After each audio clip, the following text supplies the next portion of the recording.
एक 25 साल के आसपास का नौजवान लड़का शाम के 6-6:30 बजे के आसपास का वक्त हो रहा था। काफ़ी ज़्यादा घना कोहरा गिर रहा था और उसी वक्त वो लड़का पड़ोस की रहने वाली भाभी को फ़ोन करता है और एक निश्चित जगह पर उसे मिलने के लिए बुला लेता है।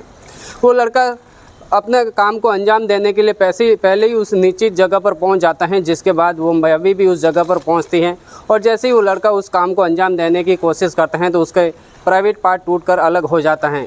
जब आसपास के लोगों को इस बात की जानकारी लगती है तो वो भी सोचने पर मजबूर हो जाते हैं और देखते ही देखते ये कहानी सोशल मीडिया पे भी काफ़ी ज़्यादा वायरल हो जाती है। आखिर उस लड़के और उस भाभी के बीच में ऐसा क्या हुआ था, पूरी कहानी इस वीडियो के माध्यम से आप सभी को विस्तार से बताऊंगा। नमस्कार, मैं रमजान सैया और आज की सच्ची घटना जो मैं आपको सुनाने जा रहा हूं, दरअसल झारखंड का एक ज़िला लगता है रांची और यहीं पर एक थाना लगता है सोनाहातू और यहीं पर एक छोटा सा गाँव होता है डीमा डीह।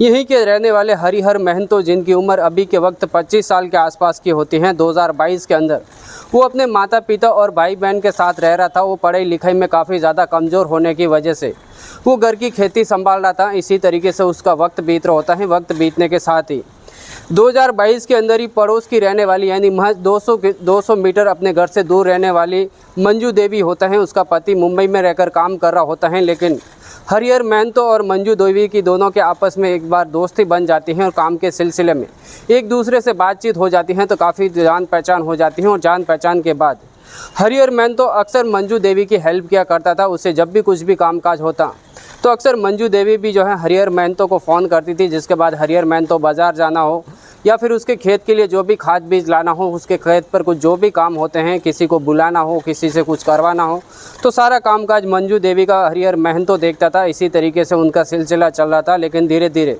मंजू देवी से हरिहर महंतो की जब ज़्यादा बातचीत चालू हो जाती है तो दोनों एक दूसरे के प्रेम प्रसंग के अंदर आ जाते हैं और फिर इनके बीच में जो है संबंध का सिलसिला स्टार्ट हो जाता है। इसी तरीके से धीरे धीरे वक्त बीत रहा होता है। हरिहर महंतो अक्सर जो है मंजू देवी के घर पर जब दिन पर जाता था तो आसपास के लोग यही समझते थे कि कुछ काम के सिलसिले में आया होगा। लेकिन जब हरिहर महंतो अब रात के समय में मंजू देवी के घर पर जाता है तो हर कोई इसको जो है शक पैदा हो जाता है, जिसके बाद गांव के कुछ आसपास के लोग होते हैं वो मंजू देवी के पति को फ़ोन करके बता देते हैं कि आखिरकार तुम्हारी पत्नी जो है गलत रास्ते पर जा रही हैं। तुम्हारे घर पर हरिहर महंतो अक्सर रात के समय में आता जाता है और ये सिलसिला काफ़ी दिनों से चल रहा है। जैसे ये बात सुनता है मंजू देवी का पति तो तुरंत वो मुंबई से रवाना हो जाता है, जिसके बाद वो झारखंड रांची सोनाहातू डीमा डोह गांव के अंदर पहुंच जाता है और पहुंचने के बाद वो अपने पत्नी को रंगे हाथों हरिहर महंतो के साथ देख लेता है। जैसे ही वो अपनी पति को रंगे हाथों पकड़ लेता है तो मंजू देवी की काफ़ी ज़्यादा पिटाई कर लेता है, जिसके बाद मंजू देवी अपने पति से माफ़ी मांगती हैं और वो कहती हैं कि मैं आज के बाद उससे कभी नहीं मिलूंगी। फिर हरिहर महंतो को भी पकड़ कर लाते हैं, यहाँ पर मंजू देवी को भी जो है पकड़ कर लाते हैं। दोनों जन को लेकर उसका पति एक गांव में पंचायत बिठाता है, जिसके बाद पंचायत में ये फैसला होता है कि आज के बाद हरिहर महंतो कभी भी मंजू देवी के घर के आसपास भी नहीं दिखाई देगा और नहीं उससे कभी बात करेगा।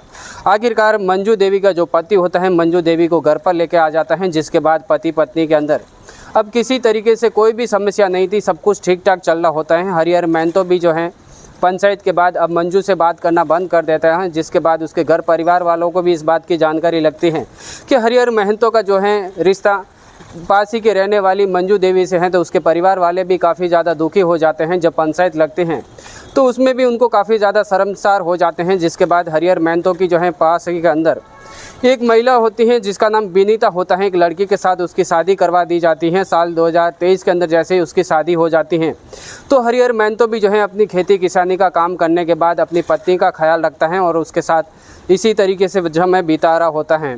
धीरे धीरे वक्त बीत रहा होता है। वक्त बीतने के साथ 3 जनवरी 2026 के दिन हरिहर महंतो को एक बच्चा जन्म लेता है, जिसके बाद हरिहर महंतो काफ़ी ज़्यादा खुश हो जाता है। वो अपना जैसे ही बच्चा होता है तो वो अपनी पत्नी की देख रेख कर रहा होता है, सब कुछ ठीक ठाक चल रहा होता है। लेकिन हॉस्पिटल में जैसे ही उनके डॉक्टर होते हैं वो हरिहर महंतो को कहता है कि अब तुम्हारे बच्चे होने के बाद तुम्हें कुछ 6 महीने के आसपास जो है तुम्हें अलग रहना होगा।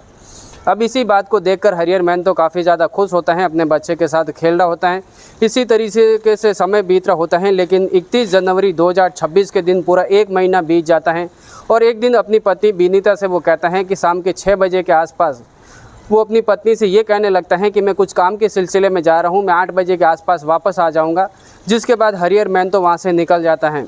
लेकिन रात के 8 बजे के आसपास उसकी पत्नी विनीता जब उसका इंतज़ार कर रही होती हैं तो हरिहर महतो का कहीं पे भी अता पता नहीं चलता है। जिसके बाद विनीता 9 बजे के आसपास अपने परिवार वालों को कहती हैं कि वो 8 बजे का बोलकर गए थे, ना रात के 9 बज चुके हैं, वो घर पर नहीं लौटे हैं। तो उसके घर परिवार वाले भी हरिहर महतो को जो है ढूंढने की काफ़ी ज़्यादा कोशिश करते हैं, लेकिन हरिहर महतो का कहीं पे भी अता पता नहीं चल रहा था।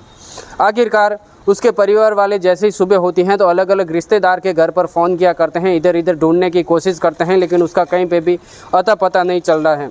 आखिरकार पूरे 4 दिन बीत जाते हैं। 3 फरवरी 2026 का दिन लग जाता है। आखिरकार आसपास के लोग जब उस परिवार वालों से बातचीत करते हैं और कहते हैं कि नज़दीकी थाने में जाकर उनकी गुमशुदा की रिपोर्ट दर्ज करवा लीजिए, तो उनके परिवार वाले नज़दीकी थाने में जाते हैं सोना हाथू, और वहाँ पर हरिहर महतो की जो है गुमशुदा की रिपोर्ट दर्ज करवा लेते हैं। जिसके बाद वहाँ पर थाना प्रभारी प्रदीप कुमार होते हैं, इस केस की जांच पड़ताल काफ़ी ज़्यादा जल्दी से स्टार्ट कर लेते हैं। जिसके बाद उसे ढूंढने की कोशिश करते हैं, लेकिन हरिहर महतो का कहीं पे भी अता पता नहीं चलता है।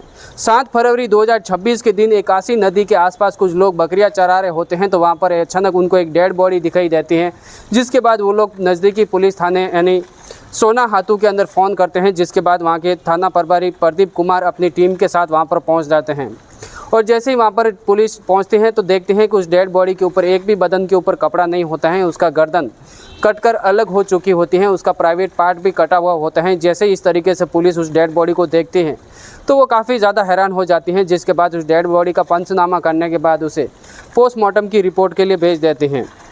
आखिरकार पुलिस जब इस केस की जांच पड़ताल करने लग जाती हैं तो उसके पहले हरिहर महतो की कॉल डिटेल्स निकालते हैं। जिसके बाद कुछ गवाहों के और कुछ लोकेशन के जरिए जब सारी कॉल डिटेल्स निकलती हैं तो आखिरकार पुलिस को पता चलता है कि आखिरी बार इसकी बात जो है मंजू देवी से हुई थी।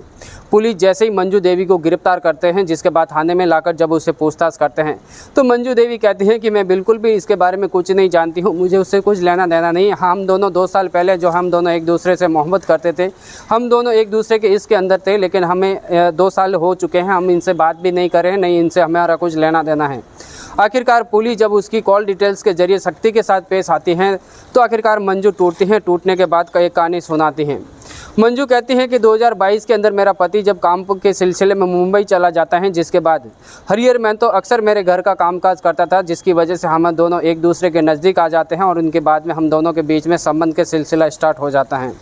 अब जब आसपास के लोगों को इस बात की जानकारी लगती है तो वो मेरे पति को बता देते हैं। जिसके बाद पति एक दिन चुपचाप मेरे घर पर आते हैं और हमें रंगे हाथों जो है हरिहर महतो और मुझे पकड़ लेते हैं।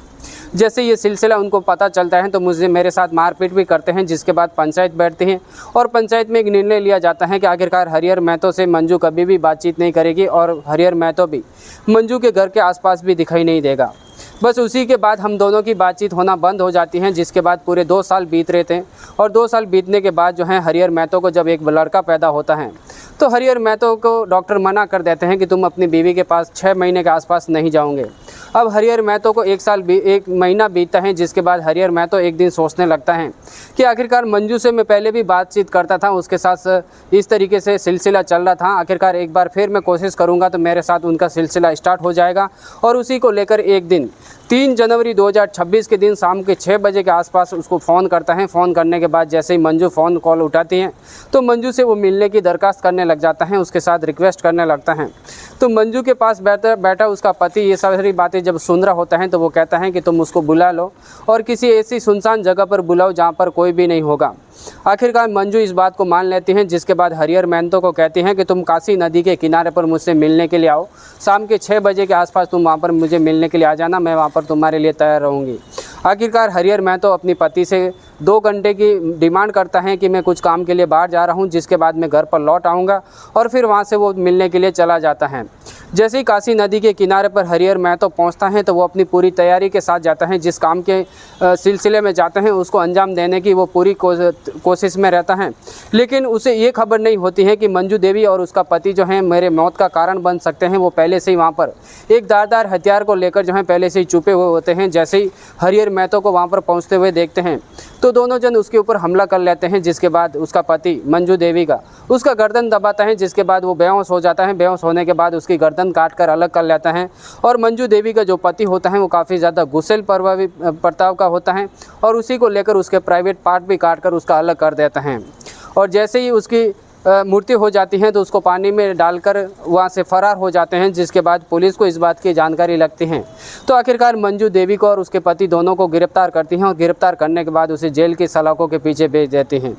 लेकिन हरिहर महतो के परिवार वालों का कहना है कि उनकी एक महीने की बच्ची है, उनकी पत्नी भी है, ऐसे इसके अंदर अगर कोई इसकी हत्या कर देंगे, इस तरीके से उनके प्राइवेट पार्ट काट कर जो है उसे डाल दिया जाएगा, तो फिर उसके परवरिश कैसी होगी, उनकी बच्ची कैसे बड़ी होगी, उनकी पत्नी की देखरेख कौन करेगा। इस तरीके से उनसे जब बातचीत करते हैं तो पुलिस वालों का भी कहना होता है कि हम इसके खिलाफ जो है गंभीर धाराओं के अंदर मुकदमा दर्ज करेंगे, जिसके बाद इन्हें हमेशा के लिए जेल की सलाखों के पीछे भेजेंगे। आखिरकार मंजू के भी 2 बच्चे होते हैं, उनके भी जो है ज़िंदगी अंधकार में चली जाती हैं और उसके बाद उनकी देखरेख भी कौन करेगा, उनके जो है आगे का भविष्य किस तरीके से होगा। आप अपनी राय कमेंट बॉक्स के अंदर ज़रूर से बताना। चलते हैं कमेंट्स की ओर। तो सबसे पहले बात करूंगा दोस्तों, यश ठाकुर इलाहाबाद से हमारी वीडियो देखते हैं। इसके बाद में हमारी सुप्रिया सिंह कोकण महाराष्ट्र से हमारी वीडियो देखते हैं। महावीर मुंबई महाराष्ट्र से हमारी वीडियो देखते हैं। आदित्य चैम्बूर मुंबई महाराष्ट्र से हमारी वीडियो देखते हैं। आप सभी को तहे दिल से धन्यवाद। आज की कहानी सुनाने का मकसद हमें किसी को ठेस पहुंचाना नहीं, किसी को तकलीफ पहुंचाना नहीं, बल्कि आप जहां भी रहते हैं सेफ रहिए, सुरक्षित रहिए और सावधान रहिए। इसी तरीके की क्राइम की कहानी हर रोज़ सुनना चाहते हैं तो इस वीडियो को लाइक और चैनल को सब्सक्राइब करना बिल्कुल भी मत भूलना। मिलते हैं आपसे अगली वीडियो के अंदर, तब तक के लिए दीजिए हमें इजाज़त। जय हिंद, जय